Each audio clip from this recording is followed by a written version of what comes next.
Good afternoon. This is the Agents for Change Network, where we always keep it real. I'm your host, Rob Bell.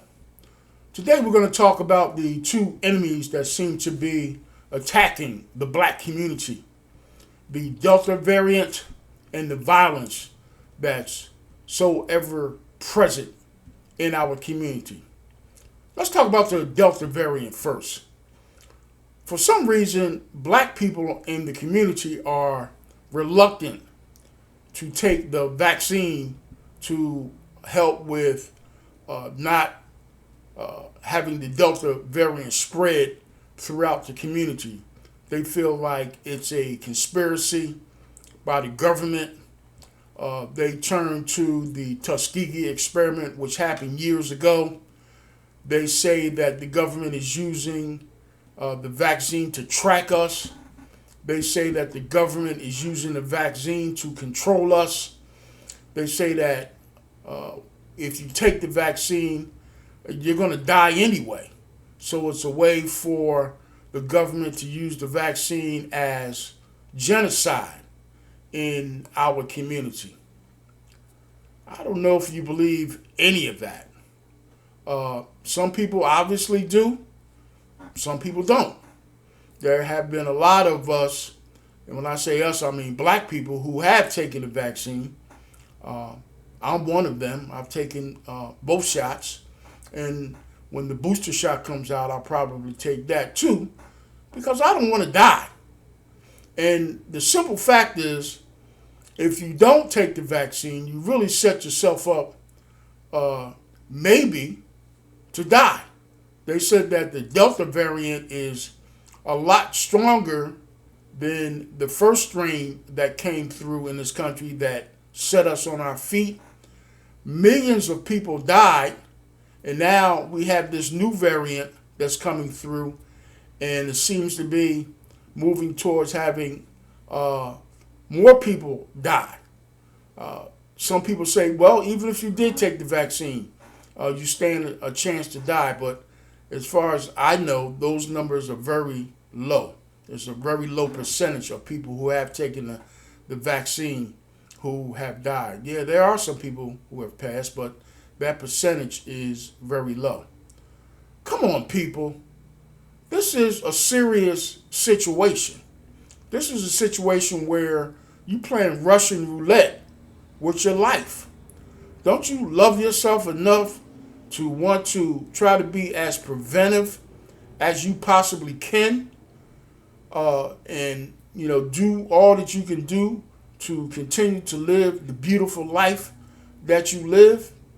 I have several colleagues that I work with that refuse to take the vaccine that are now in the hospital. Some are even on ventilators. And now we have to sit back and pray for our colleagues, our brothers, and our sisters with the hopes that they don't die. This is serious. So serious that there are entities and organizations and companies and individuals out here willing to pay you to take the vaccine. On the flip side of that, there are school districts and hospitals and organizations that deal with people that simply say to you that if you can't prove that you've been vaccinated, then it's a strong possibility that either you can't work for our organization again, or you can't be a part of what we do, because we can't take the chance on you coming in and infecting people with the possibility of those people, leaving us because you are sticking by your guns in terms of not taking the vaccine. If you like to travel, you're not going to be able to get on the airplane unless you can prove that you've taken the vaccine. And, this is an issue that at some point the government is going to make it mandatory for every one of us to get vaccinated in order for us to transverse through the country the way that we need to. We took a real hard hit the first time around. And it seems to me that if you don't take that serious and you don't look at that as being something that's going to not take you in the future, you're looking at taking an even harder hit this time around. Can you afford not to have your job? Can you afford to lose your job? Can you afford to have your kids stay home? Can you afford to homeschool your kids again this year? I know down here in Atlanta, they've already closed a couple of school districts down and are again forcing kids to do virtual learning in their homes. That's probably going to get even greater and get to a point where they're going to most likely shut all of the school districts down in the Atlanta metro area and force kids to have to do virtual learning at home, which means parents are going to have to stay home from work and monitor their children, especially the younger children, and help them get through this whole educational thing, which means they are probably going to not be able to keep their jobs. And here we go again, because people simply don't want to follow this whole thing about taking the vaccine. Before the vaccine was even available, people were complaining about there's nothing or no vaccine available. There should be something that the government is doing about this. Well, the government did do something about it, and they created the vaccine. When the vaccine was created, then people said, well, there's nowhere for me to go and get the vaccine because every time I go somewhere, it's crowded. Well, the government and local agencies and municipalities came up with a solution and made the vaccine more available for you.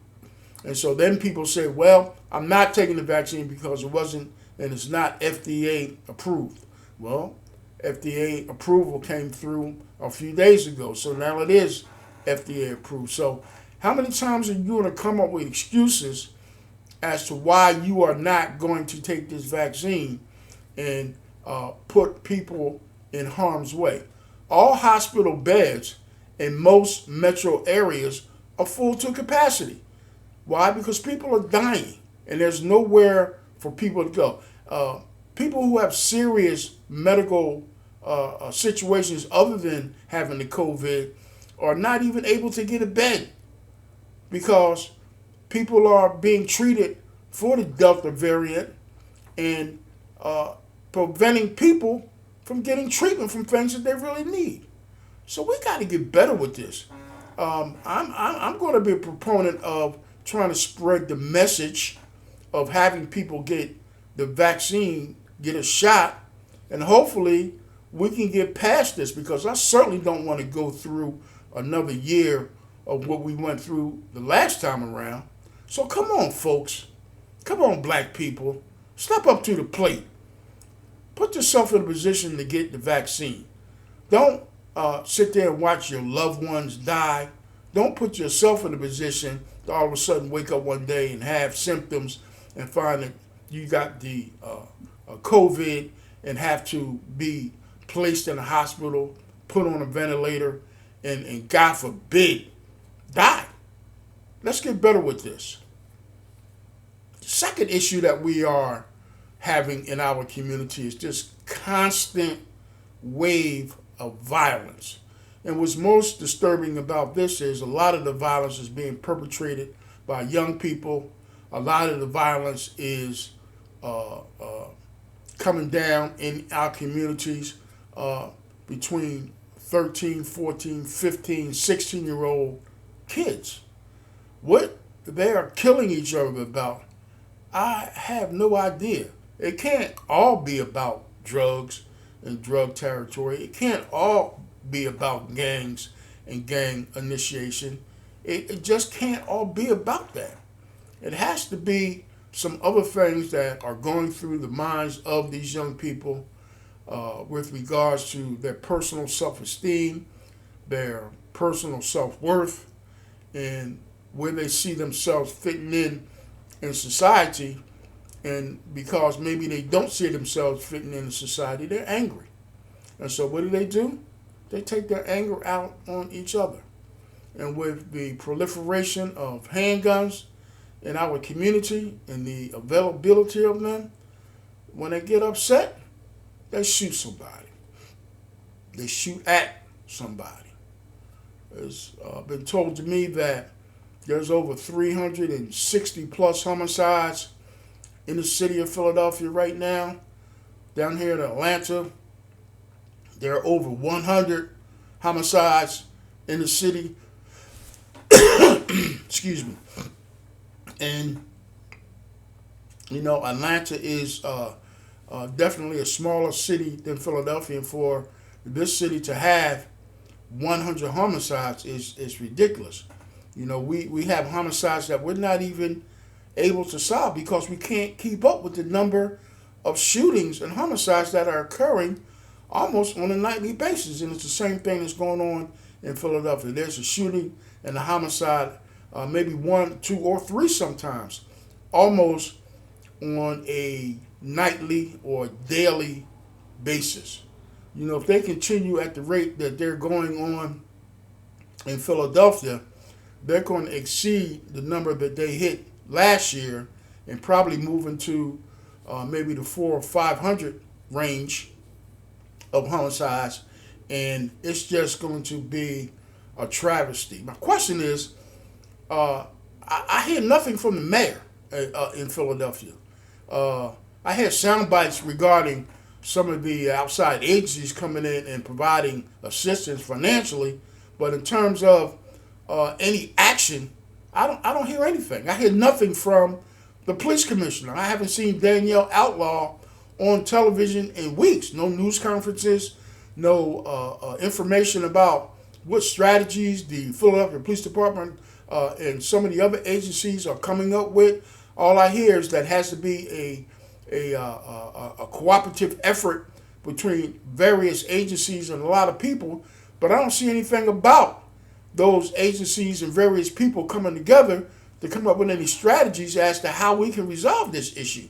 Everybody seems to be just kind of sitting on their hands and being very reactive to a situation where there has to be some type of proactive situations going on in order to prevent this. I would love to just wake up one morning and there not be a homicide or a shooting in either one of these cities, either Atlanta or Philadelphia, but it doesn't seem that could happen. You mean to tell me in America, the so-called greatest country on the face of the earth, that we can't come up with any strategy, respectively, in our American cities to help stop some of this violence? And to zero in on it, we are failing our young people. We have failed them, because for them to feel so bad and so out of touch and so unloved that they feel like they have to take the life of other human beings is a travesty.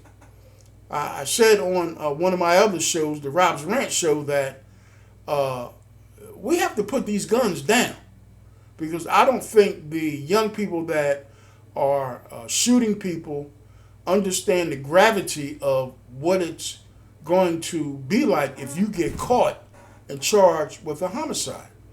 You're going to go to jail for the rest of your life.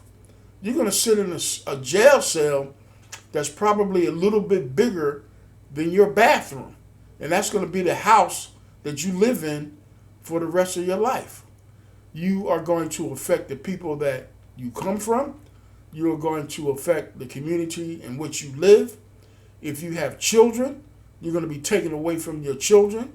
Your aunts, uncles, sisters, brothers, mothers, and fathers are not going to be able to be in your life anymore. And you're going to be in a situation where 100% of the people that you live with are criminal. And so imagine what that's like, to be preyed on every day, to have to do all that you can to survive in an atmosphere that is turbulent on a daily basis. You do have some freedom while you're out here. You do have the ability to make some decisions to change your life and to move forward and to do bigger and better things. Picking up a gun and shooting somebody over something as stupid as a drug territory or a gang initiation, or being involved in an organization where people tell you that's something that you have to do, is totally ridiculous. Stop being a follower and start being a leader. Start doing some things that's going to put you in a position to move forward and have a better life. Parents, where are we? You mean to tell me you can let a 14-year-old, 15-year-old bring a firearm in your house and you don't know that that gun is in your house. These kids have to go somewhere at night. They're not all hanging out with their crews and their gangs. Most of them live right under your nose. When I see news clippings of police officers doing raids with SWAT teams and going into people's houses, most of the houses that they're going into are residential homes.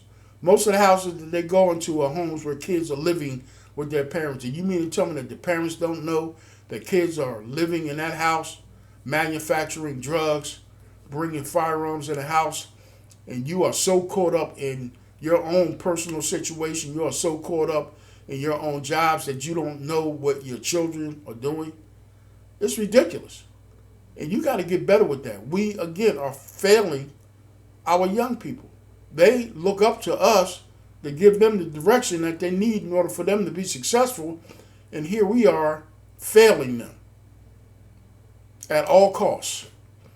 You know? And so we have a situation where we have parents, we have law enforcement, we have community groups, we have local, state, and federal government, all at the same time,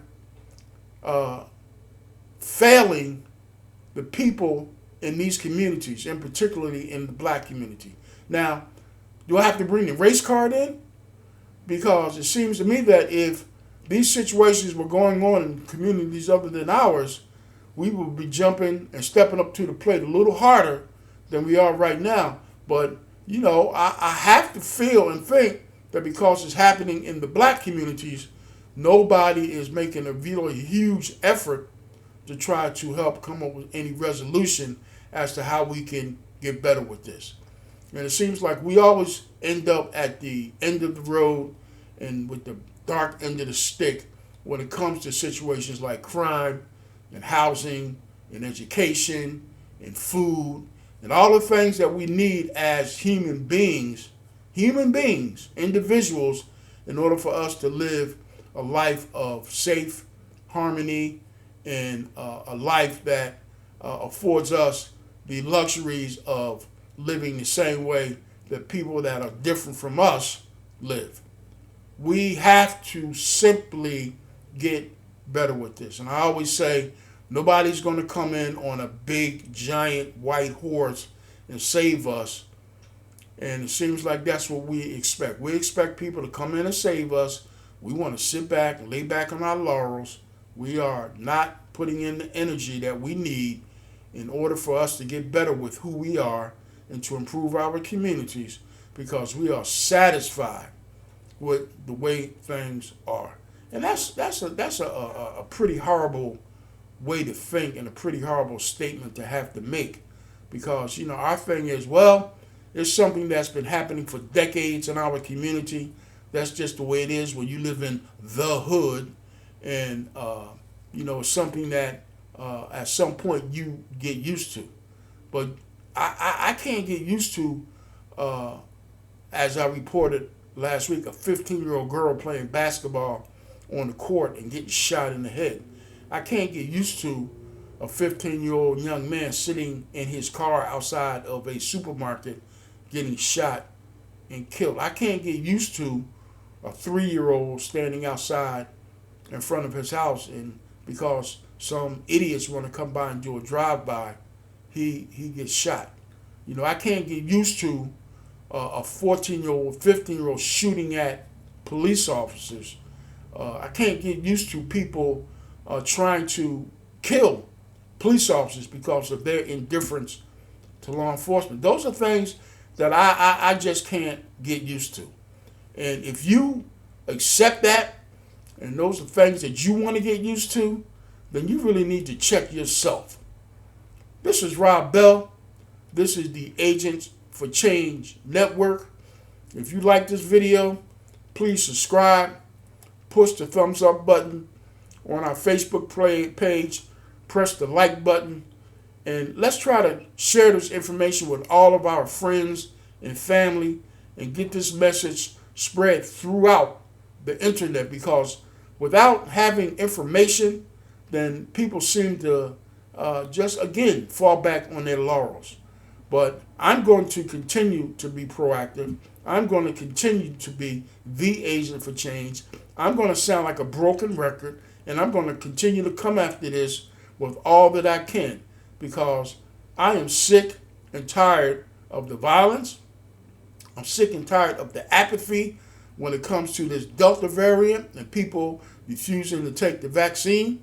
I'm sick and tired of the nonchalant attitude that we have as black people in our communities. I'm sick and tired of rolling through black communities with them being trashed out and looking like crap and people just accepting that. I'm just sick and tired of it. So let's get better. This is Rob Bell. I'll see you next time.